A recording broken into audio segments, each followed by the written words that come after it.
बच्चों, आज के इस लेक्चर में हम लोग पढ़ने वाले हैं केमिकल प्रॉपर्टीज ऑफ एल्कोहल्स।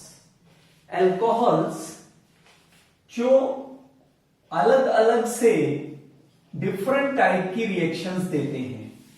कुछ रिएक्शंस ऐसी होती हैं जिसमें OH बॉन्ड की क्लीवेज होती है, कुछ रिएक्शंस होती हैं जिसमें CO बॉन्ड क्लीव करता है, और तीसरी टाइप की रिएक्शंस होती हैं जिसमें alcohol as a whole participate करता है, एज ए होल रिएक्ट करता है। तो आइए सबसे पहले हम देखते हैं the reactions involving cleavage of OH bond.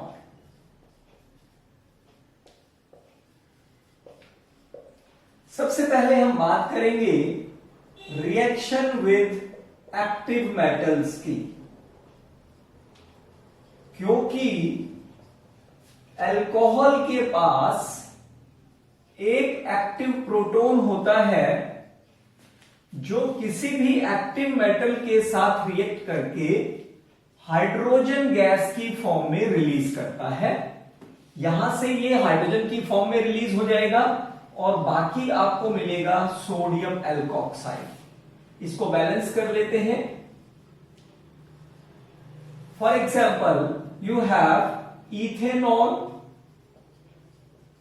को जब आप सोडियम मेटल के साथ ट्रीट करेंगे then it will give sodium ethoxide along with liberation of hydrogen gas. यदि सपोज आप टर्शरी अल्कोहल ले रहे हैं, कोई टर्शरी ब्यूटाइल अल्कोहल, इसको आप सपोज एक्टिव मेटल एल्यूमिनियम के साथ ट्रीट कर रहे हैं, तो ये हाइड्रोजन गैस की फॉर्म में लिबरेट करेगा और साथ में आपको मिल जाएगा एल्यूमिनियम टर्शरी ब्यूटॉक्साइड। इसको बैलेंस कर लेते हैं। यहां पर यदि हम इसको 6 करेंगे तो ये 2 हो जाएगा। ये हाइड्रोजन 6 था तो ये 3 हाइड्रोजन की फॉर्म में निकल जाएगा। यहां एल्यूमिनियम 2 है तो ये 2 हो जाएगा। सेकेंड जो रिएक्शन है that is reaction with Grignard reagent.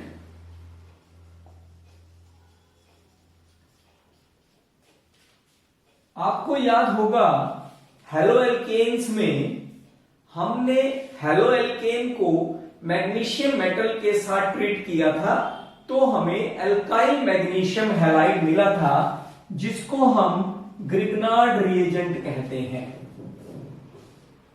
अब वहां पर एक क्वेश्चन बड़ा इंपॉर्टेंट हम लोग स्टडी करते हैं कि जो ग्रिग्नार्ड रिएजेंट होते हैं they should be prepare under anhydrous conditions, because जो ग्रिग्नार्ड रिएजेंट होते हैं they can take up an active proton and get converted into the alkene.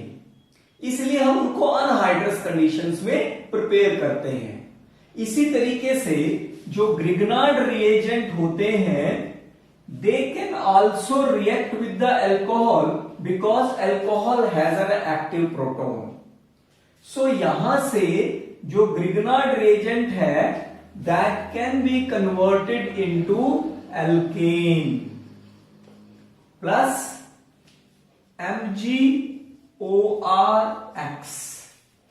यानी ग्रिग्नार्ड रिएजेंट अल्कोहल के साथ रिएक्ट करके कोरोस्पोंडिंग एल्केन देते हैं।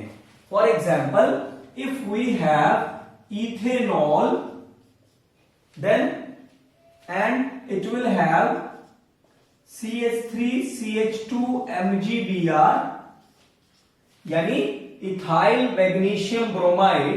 तो ये जो इथाइल ग्रुप है ये अल्कोहल के एक्टिव प्रोटॉन के साथ रिएक्ट करके एल्केन दे देगा, यानी it will give ethane plus magnesium ethoxy bromide.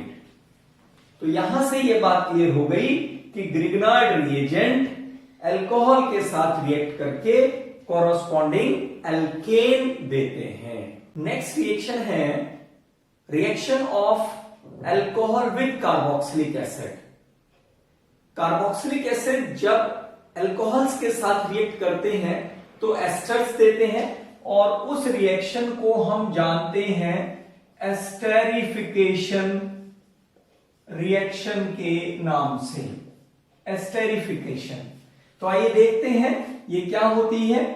Journal एक carboxylic acid when react with the alcohol under acidic conditions, तो यहां से OH कार्बोक्सिलिक का और अल्कोहल का hydrogen they will form the alkyl alkanoate जिनको हम एस्टर्स कहते हैं। फॉर एग्जाम्पल इथेनोइक एसिड को जब आप इथेनॉल के साथ ट्रीट करते हैं एसिडिक कंडीशन में, तो यहां से OH और ये अल्कोहल का हाइड्रोजन, तो वाटर रिलीज हो जाता है and it will give alkyl alkanoate यानी एस्टर मिलता है। नाम कैसे देंगे? अल्काइल यहां पर क्या है? इथाइल है, और एल्केनोएट में वर्ड रूट एथ है, नेचर ऑफ लिंकेज एन है, फंक्शनल ग्रुप एस्टर यानी OH है, तो नाम हो गया ethyl ethanoate. So the ester which has a fruity smell, जिन एस्टर्स को, इस रिएक्शन को हम कार्बोक्सिलिक एसिड को टेस्ट करने के लिए भी यूज करते हैं।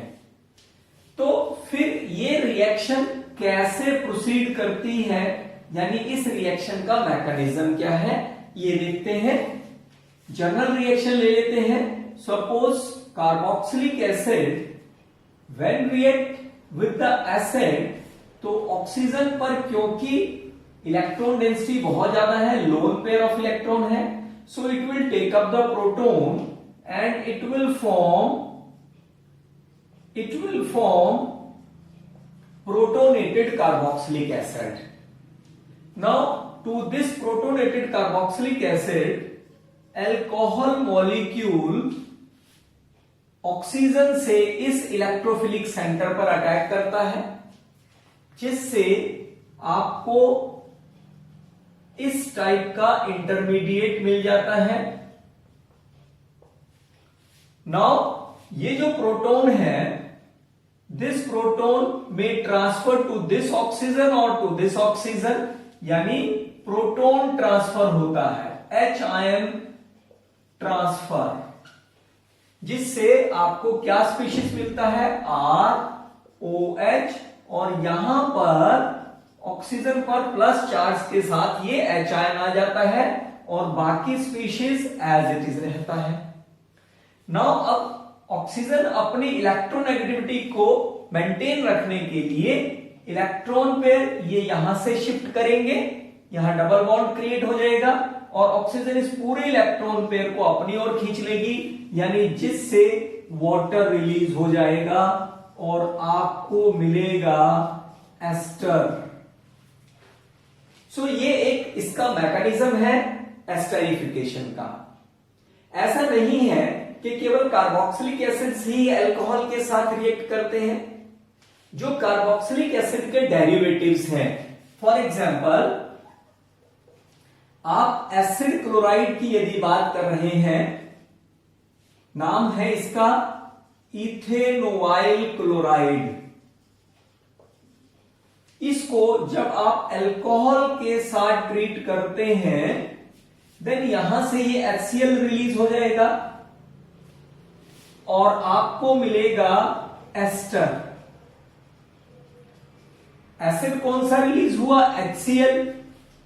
लेकिन यहां बात ध्यान रखने वाली है कि this reaction is carried out in A mild base, that is pyridine। एक वीक बेस की प्रेजेंस में रिएक्शन होती है इंस्टेड दैट ऑफ एसिड, क्योंकि इथेनॉइल क्लोराइड अपने आप में ही एक सफिशिएंट एसिडिक कंडीशन लिए हुए होता है।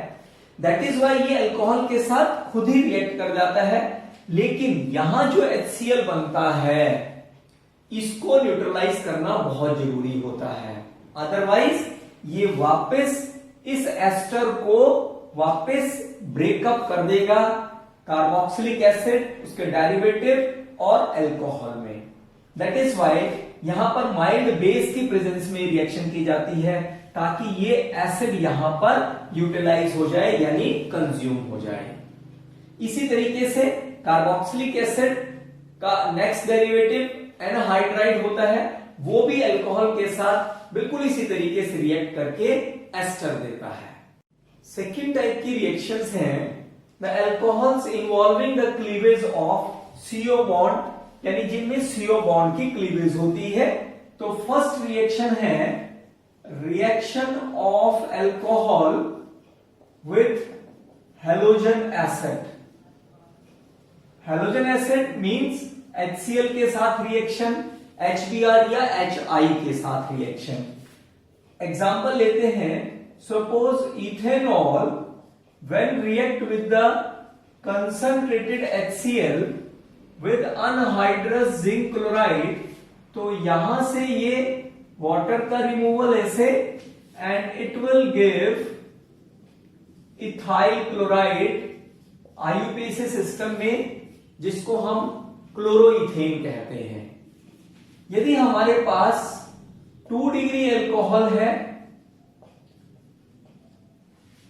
इसको जब आप HCl के साथ रिएक्ट करते हैं अनहाइड्रस जिंक क्लोराइड की प्रेजेंस में, तो आपको 2 डिग्री अल्काइल हैलाइड मिलता है।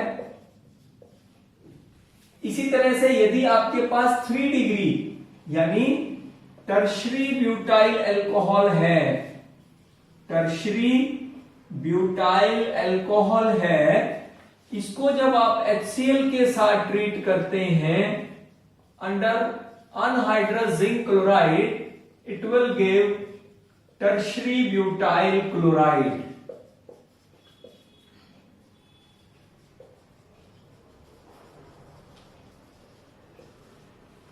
यहां पर एक बात ध्यान देने वाली है, क्योंकि हम जानते हैं कि 3 डिग्री अल्कोहल की रिएक्टिविटी 2 डिग्री और 1 डिग्री से ज्यादा होती है। दैट इज वाई जब tertiary alcohol anhydrous zinc chloride और कंसंट्रेटेड HCl के साथ रिएक्ट करता है, इमीडिएटली टर्बिडिटी अपीयर्स होती है, turbidity appears at once. But secondary alcohol की रिएक्टिविटी क्योंकि टर्शरी से कम होती है, इसलिए जो टर्बिडिटी है that appears after some time, कुछ समय के बाद टर्बिडिटी अपीयर होती है। और क्योंकि प्राइमरी अल्कोहल सबसे कम रिएक्टिव है, इसलिए यहां पर जो टर्बिडिटी अपीयर होती है दैट इज आफ्टर हीटिंग। यहां पर एक और बात ध्यान देने वाली है कि ये जो कंसंट्रेटेड HCl और अनहाइड्रस जिंक क्लोराइड का मिक्सचर है, this is called as a Lucas reagent. इसको हम लुकास रिएजेंट कहते हैं। तो इसलिए ये टेस्ट को हम यूज करते हैं to distinguish between primary, secondary and tertiary alcohol. यानी 3 टेस्ट ट्यूब में यदि आपको प्राइमरी, सेकेंडरी और टर्शियरी अल्कोहल दिए हो, तो आप कैसे इनको डिफरेंशिएट करेंगे? With the help of Lucas reagent. यानी तीनों में हम कंसंट्रेटेड HCl और अनहाइड्रस जिंक क्लोराइड यूज करेंगे। जिस टेस्ट ट्यूब में रिएक्शन इमीडिएटली हो जाती है, यानी टर्बिडिटी अपीयर होती है, तो डेफिनेटली उसमें टर्शियरी अल्कोहल होगा, क्योंकि टर्शियरी अल्कोहल की रिएक्टिविटी सबसे ज्यादा होती है। इसी तरह से जिस टेस्ट ट्यूब में रिएक्शन कुछ टाइम के बाद होती है, यानी turbidity appears after some time, तो डेफिनेटली उस टेस्ट ट्यूब में सेकेंडरी अल्कोहल है। और जिस टेस्ट ट्यूब में रिएक्शन आफ्टर हीटिंग होती है, तो डेफिनेटली वो test tube alcohol, primary alcohol लिए हुए है। तो इस तरीके से इस रिएक्शन को हम प्राइमरी, सेकेंडरी और टर्शियरी अल्कोहल में डिस्टिंक्शन करने के लिए भी यूज करते हैं। among the three halogen acids HCl, HBr और HI, जो HI की रिएक्टिविटी होती है वो HBr से ज्यादा होती है और HBr की जो रिएक्टिविटी होती है वो HCl से भी ज्यादा होती है। दैट इज वाई यदि हमें किसी अल्कोहल की, सपोज प्राइमरी अल्कोहल है, इसकी यदि आप HI के साथ रिएक्शन कर रहे हैं तो आपको किसी रिएजेंट की जरूरत नहीं है, जस्ट आप रिफ्लक्स करेंगे इसको and it will give the alkyl iodide. क्यों? क्योंकि HI की रिएक्टिविटी सबसे ज्यादा होती है बिकॉज ऑफ द न्यूक्लियोफिलिसिटी, यानी tendency to donate the electron pair सबसे ज्यादा होती है। दैट इज वाई HI सबसे ज्यादा रिएक्टिव, HBr उससे कम रिएक्टिव और HCl सबसे कम रिएक्टिव होता है। Alcohols also reacts with the phosphorus halides. For example, ethanol reacts with the phosphorus trichloride to form haloalkane plus H3PO3 यानी फास्फोरस एसिड। इसी तरह से जो इथेनॉल है they can also react with the phosphorus pentachloride to form the corresponding haloalkane plus phosphorus oxychloride and HCl. They also reacts with the thionyl chloride. Reaction with thionyl chloride. Thionyl chloride होता है SOCl2, यानी यदि हम एक simplest alcohol ले, suppose ethanol, ये thionyl chloride के साथ जब रिएक्ट करता है तो यहां से ये HCl रिलीज हो जाता है, सल्फर डाइऑक्साइड, और बाकी क्या रह जाता है, हेलोएल्केन। कई बार ये पूछा जाता है कि किस मेथड से अल्कोहल से हेलोएल्केन बनाना सबसे ज्यादा फ्रूटफुल होता है। सभी मेथड्स में ये थायनिल क्लोराइड के साथ जब हम रिएक्शन करते हैं तो अल्कोहल प्योरली हेलोएल्केन देता है, क्योंकि जो बाय प्रोडक्ट्स होते हैं वो गैस फॉर्म में इवोल्व ऑफ हो जाते हैं। इसलिए थायनिल क्लोराइड से अल्कोहल से हेलोएल्केन बनाना सबसे प्रेफर्ड मेथड माना जाता है। यदि हम अमोनिया के साथ रिएक्शन करें, रिएक्शन विद अमोनिया,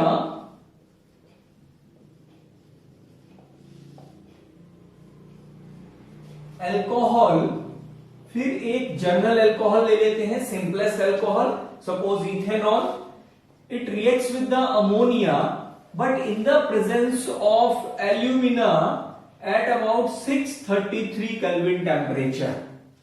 यहां से ये आप ऐसे रिएक्शन को याद रख सकते हैं, सपोज ये यहां से वाटर रिलीज हुआ और आपको क्या मिलेगा, इथेनामीन। इथेनामीन यानी primary amine is formed, 1 degree amine. But अब जब तक इस नाइट्रोजन के पास हाइड्रोजन है, ये फर्दर अल्कोहल्स के साथ रिएक्ट करके अमीन देता रहेगा। यानी ये जो प्राइमरी अमीन है, now it can be react with the further alcohol under the similar condition. Now this amine will be treated as an derivative of ammonia. तो यहां से अगेन उसी तरीके से आप ऐसे याद रख सकते हैं, ये वाटर रिलीज होगा और आपको C2H5NH C2H5 यानी डाई इथाइल अमीन, कॉमन सिस्टम में जब इसको कहते हैं, यानी आपको सेकेंडरी अमीन मिलेगा। और IUPAC में यदि हमें नाम देना हो तो ये क्या है, इथेनामीन, लेकिन इथेनामीन में N पे क्या लगा हुआ है, इथाइल, सो नाम हो जाएगा N-ethyl ethanamine. This is secondary amine. इस इथेनामीन को हम ऐसे भी लिख सकते हैं, क्योंकि इस सेकेंडरी अमीन के पास अभी भी नाइट्रोजन के पास एक हाइड्रोजन है. Again it can react with the alcohol under similar condition of alumina and 633 kelvin temperature. Again it will release water and it will form triethylamine. Triethylamine common system में इसको कहेंगे, और आईयूपीएसी सिस्टम में क्या नाम हो जाएगा? ये इथेनामीन है. इथेनामीन में एन पे इथाइल है और एन पे ही इथाइल है, तो क्या नाम लिखेंगे? N di ethyl ethanamine. ये आपको टर्शरी अमीन देगा. तीसरी टाइप की रिएक्शंस हैं जिनमें alcohol as a whole reaction में पार्टिसिपेट करता है, यानी OH bond as well as the CO bond की क्लीवेज पॉसिबल होती है. तो सबसे पहले हम ये रिएक्शन देखते हैं, डिहाइड्रेशन रिएक्शन. डिहाइड्रेशन हमने पढ़ा है बच्चों कि अल्कोहल जब सल्फ्यूरिक एसिड के साथ रिएक्ट करता है तो डिहाइड्रेटेड हो जाता है, यानी एल्कीन देता है. बट ये जो रिएक्शन है ये हाईली टेम्परेचर कंट्रोल्ड रिएक्शन होती है. कैसे? सपोज वी हैव इथेनॉल को यदि आप सल्फ्यूरिक एसिड के साथ, सल्फ्यूरिक एसिड कुछ इस तरीके से लिख लेते हैं इसको, H2SO4 सल्फ्यूरिक एसिड कंसंट्रेटेड. यदि आप इसको 383 केल्विन टेम्परेचर पर ट्रीट कर रहे हैं, देन यहां से ये वाटर रिलीज होगा and it will give ethyl hydrogen sulphate.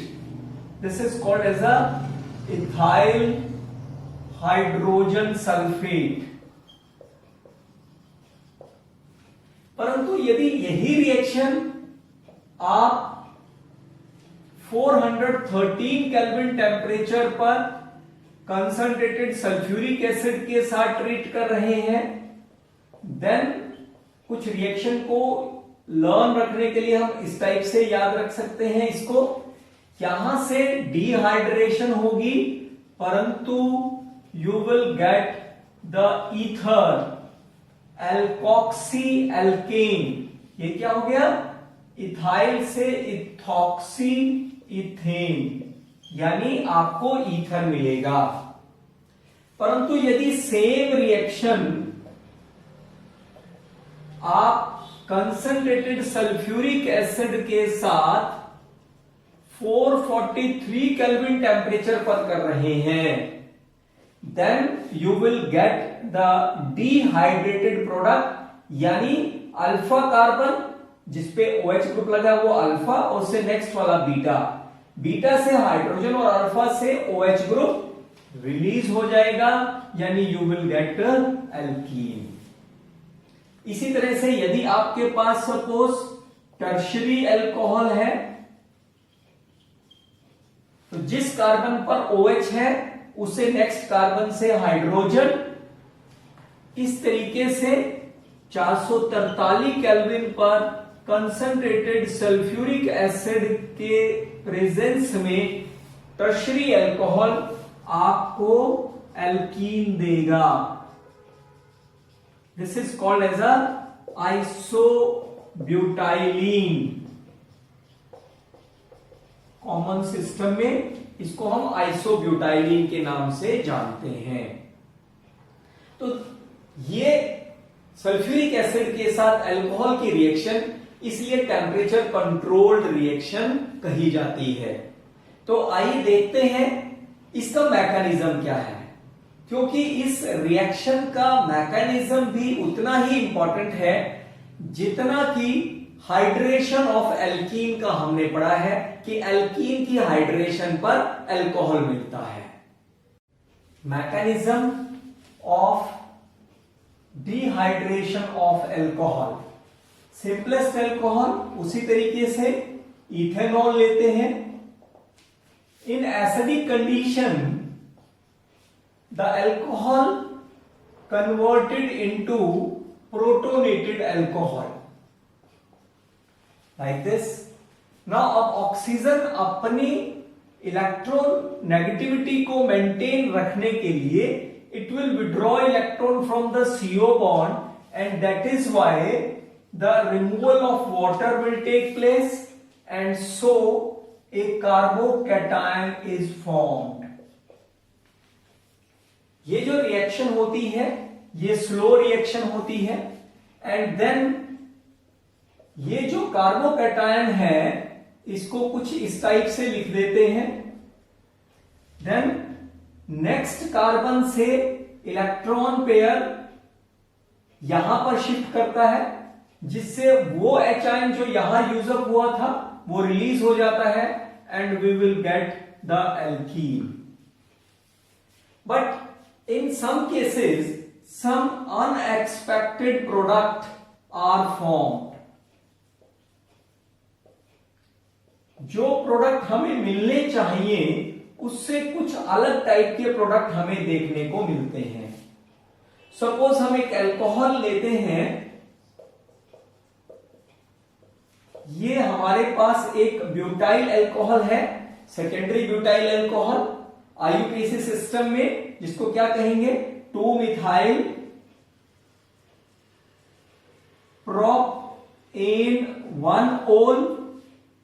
जब आप इसकी सल्फ्यूरिक एसिड के साथ 443 केल्विन पर ट्रीटमेंट करते हैं तो यहां से एसिड के एच आयन के टेकअप के बाद ये वाटर रिलीज हो जाता है और ये कार्बोकैटायन मिलता है.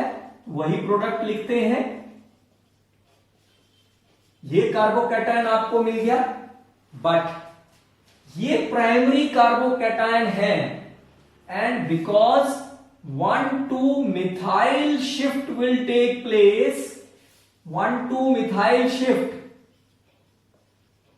और इसकी वजह से जो आपको कार्बोकैटायन मिलता है वो कौन सा मिलता है सेकेंडरी कार्बोकैटायन मिल जाता है. And this secondary carbocation we know that this is more stable. That is why now according to Setzeff rule, अब हाइड्रोजन यहां से भी रिलीज हो सकता है यहां से भी, परंतु Setzeff रूल के अकॉर्डिंगली जो एच आयन का रिमूवल के बाद जो एल्कीन मिलनी चाहिए वो हाईली सब्स्टिट्यूटेड मिलनी चाहिए. दैट इज वाई जो मेजर प्रोडक्ट होगा that is butene according to Setzeff rule. तो इस तरीके से कुछ अनएक्सपेक्टेड प्रोडक्ट भी हमें देखने को मिलते हैं. एक एग्जांपल हम और ले सकते हैं नियोपेंटाइल अल्कोहल का. Suppose this is neopentyl alcohol. Sulphuric acid के साथ 443 केल्विन पर जब आप ट्रीटमेंट करेंगे तो again you will get the primary carbocation, but again 1,2-methyl shift will take place and so you will get the tertiary carbocation. tertiary carbocation क्यों होता है ये 1,3 शिफ्ट? क्योंकि जो कार्बोकैटायन बनने वाला है वो ज्यादा स्टेबल है. ये प्राइमरी है ये टर्शरी बन रहा है. इस वजह से again the alkene which is highly stable that is highly substituted alkenes are form. तो इस तरीके से इस केस में हमें कुछ अनएक्सपेक्टेड प्रोडक्ट भी कई बार देखने को मिलते हैं. अल्कोहल्स एल्यूमिना के साथ रिएक्ट करता है लेकिन ये भी एक टेम्परेचर कंट्रोल्ड रिएक्शन है. जैसे ethanol when reacts with the alumina, suppose इसके हम यहां पर 2 मॉलिक्यूल लिखते हैं. एल्यूमिना के साथ जब ये 513 से 523 केल्विन के बीच में रिएक्ट करता है then it will produce ether. यहां से वाटर का रिलीज होगा and it will produce ether. That is ethoxy ethane is formed.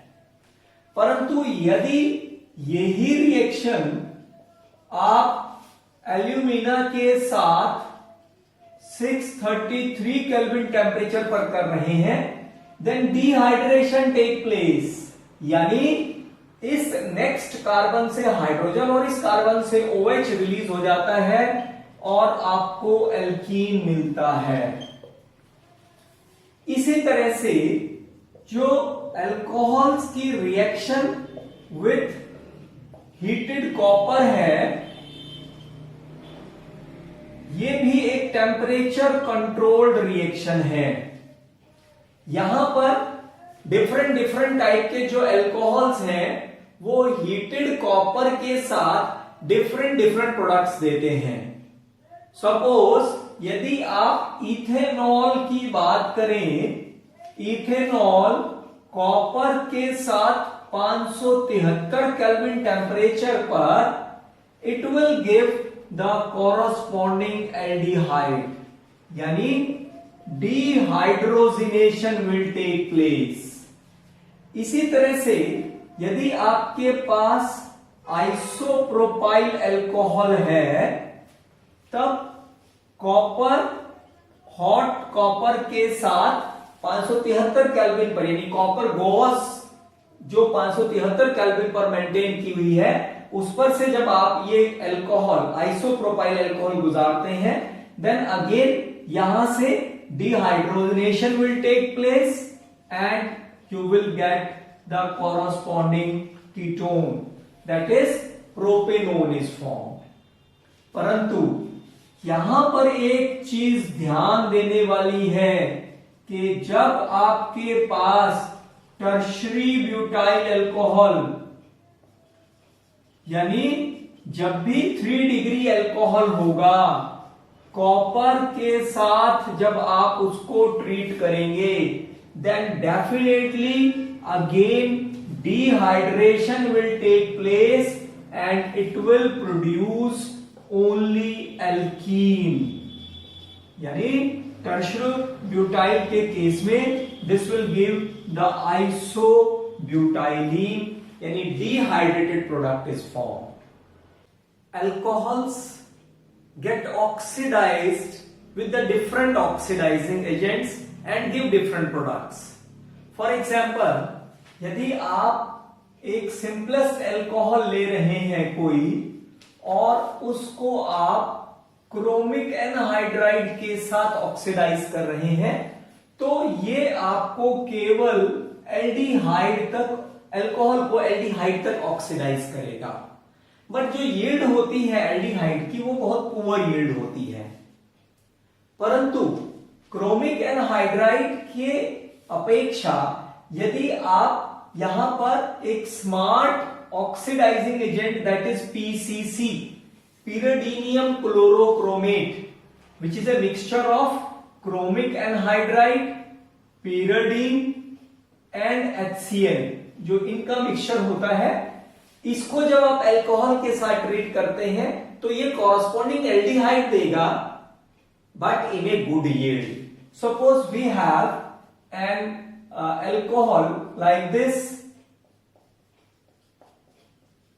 Suppose ये हमारे पास कोई एक अल्कोहल है, तो इस अल्कोहल को जब आप पीसीसी के साथ ट्रीट कर रहे हैं, तो ये स्मार्ट ऑक्सीडाइजिंग एजेंट है, इस एल्कीन पार्ट को इंटैक्ट रखता है, केवल इस अल्कोहलिक पार्ट को ऑक्सीडाइज करेगा, वो भी कहां तक, केवल एल्डिहाइड तक। बट जो स्ट्रॉन्ग ऑक्सीडाइजिंग एजेंट होते हैं, स्ट्रॉन्ग ऑक्सीडाइजिंग एजेंट, सपोज आप एसिडिफाइड पोटेशियम डाइक्रोमेट ले रहे हैं या अल्कलाइन KMnO4 ले रहे हैं, ये स्ट्रॉन्ग ऑक्सीडाइजिंग एजेंट होते हैं, जो पहले कार्बोक्सिलिक अल्कोहल को corresponding aldehyde and then finally carboxylic acid तक रिड्यूस कर देते, ऑक्सीडाइज कर देते हैं। इसी तरह से सपोज यदि आपके पास कोई सेकेंडरी अल्कोहल है, 2 डिग्री अल्कोहल है, इसको आप स्ट्रॉन्ग ऑक्सीडाइजिंग एजेंट के साथ ट्रीट कर रहे हैं, सपोज एसिडिफाइड पोटेशियम डाइक्रोमेट या अल्कलाइन KMnO4 के साथ, then it will first oxidizes into ketone and then उसके बाद ऑक्सीडेशन पर ये CC बॉन्ड ब्रेक करेगा, ये 2 कार्बन वाला कार्बोक्सिलिक आपको मिलेगा प्लस 1 कार्बन वाला कार्बोक्सिलिक यानी मिथेनोइक एसिड, जो फाइनली आपको कार्बन डाइऑक्साइड और वाटर प्रोडक्ट देगा। तो इस तरीके से जो स्ट्रॉन्ग ऑक्सीडाइजिंग एजेंट है वो अल्कोहल्स को फाइनली कार्बोक्सिलिक एसिड तक ऑक्सीडाइज करते हैं, परंतु जो वीक ऑक्सीडाइजिंग एजेंट है जैसे क्रोमिक एनहाइड्राइड है या पिरिडीनियम क्लोरोक्रोमेट है, वो अल्कोहल को कॉरस्पॉन्डिंग एल्डिहाइड तक ही ऑक्सीडाइज करते हैं। एग्जाम में कभी कभी ऐसा क्वेश्चन पूछा जाता है कि जब आपको 2 अल्कोहल दिए होते हैं और आपको कोई ऐसा टेस्ट देना है जो उन दोनों को डिस्टिंग्विश कर सके, तो उसके लिए हम जो टेस्ट देखते हैं, टेस्ट यूज करते हैं, that is the iodoform test. ये आइडोफॉर्म टेस्ट क्या होता है? कोई भी ऐसा अल्कोहल जिसके अंदर ये ग्रुप होता है that can react with the sodium hydroxide and iodine, that is called as a sodium hypoiodide, के साथ रिएक्ट करके येलो प्रेसिपिटेट ऑफ आइडोफॉर्म बनते हैं।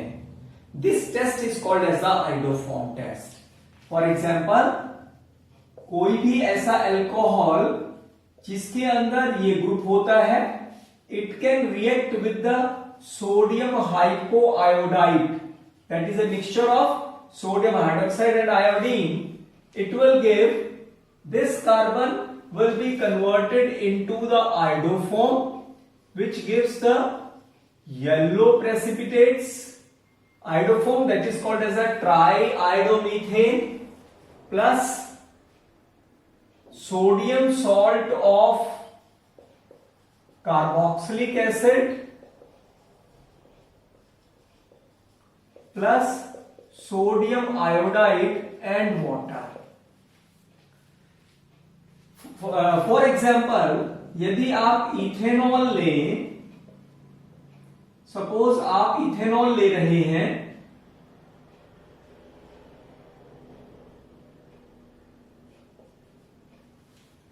Ethanol when react with the sodium hypoiodide, then this carbon will be converted into the iodoform plus and remaining will be converted into the sodium salt of carboxylic acid plus sodium iodide and water। इसको balance करें तो ये 6 हो जाएगा, ये 6 हो गया तो ये 5 होगा और ये 4 होगा, तो ये आपका 5 हो जाएगा, आयोडीन 8 हो गए, 3 and 5 8। तो इस तरीके से रिएक्शन बैलेंस हो जाती है। तो इस आइडोफॉर्म जो एक येलो सॉलिड होता है की फॉर्म में अपीयर हो जाता है, दैट इज वाई कोई भी ऐसा अल्कोहल जिसके अंदर ये ग्रुप होता है वो आइडोफॉर्म टेस्ट देगा। फॉर एग्जाम्पल, यदि आपको सपोज कहा गया है give a test to distinguish between the methanol and ethanol, so definitely ethanol जिसके अंदर ये ग्रुप होता है वो ये आइडोफॉर्म टेस्ट देगा, बट मिथेनॉल नहीं देगा। इसी तरीके से suppose you have isopropyl alcohol and normal propyl alcohol. Isopropyl alcohol में ये वाला ग्रुप है तो ये टेस्ट देगा, परंतु नॉर्मल प्रोपाइल अल्कोहल ये आइडोफॉर्म टेस्ट नहीं देगा। इथाइल अल्कोहल को वेरियस फॉर्म्स में यूज किया जाता है, इसलिए कुछ इंपॉर्टेंट टर्म्स जो अल्कोहल में यूज होती हैं वो है 100% जो इथाइल अल्कोहल होता है, 100% इथाइल अल्कोहल को हम एब्सोल्यूट अल्कोहल के नाम से जानते हैं। एब्सोल्यूट अल्कोहल, यदि 95% एब्सोल्यूट अल्कोहल है plus 5% water, then it is called as a spirit. तब इसको हम स्पिरिट के नाम से जानते हैं। यदि 20% इथाइल अल्कोहल को आप 80% पेट्रोल में मिला दें, then it is called as a power alcohol. यहां पर जो मीथेनॉल होता है, methanol CH3OH, that will be called as a wood spirit। परंतु जो इथाइल अल्कोहल होता है, इस पर टैक्सेस बहुत होते हैं। इंडस्ट्रियल सॉल्वेंट के रूप में यूज किया जाता है, लेकिन इंडस्ट्रीज में बहुत कम टैक्सेस लगे होते हैं इस पर। इसलिए जो इंडस्ट्री में अल्कोहल सप्लाई किया जाता है, to make it unfit for drinking, ethyl alcohol is mixed with methyl alcohol और कॉपर सल्फेट और benzene etcetera, so that it becomes poisonous. That alcohol is called as a denatured alcohol। उस alcohol को हम denatured alcohol कहते हैं।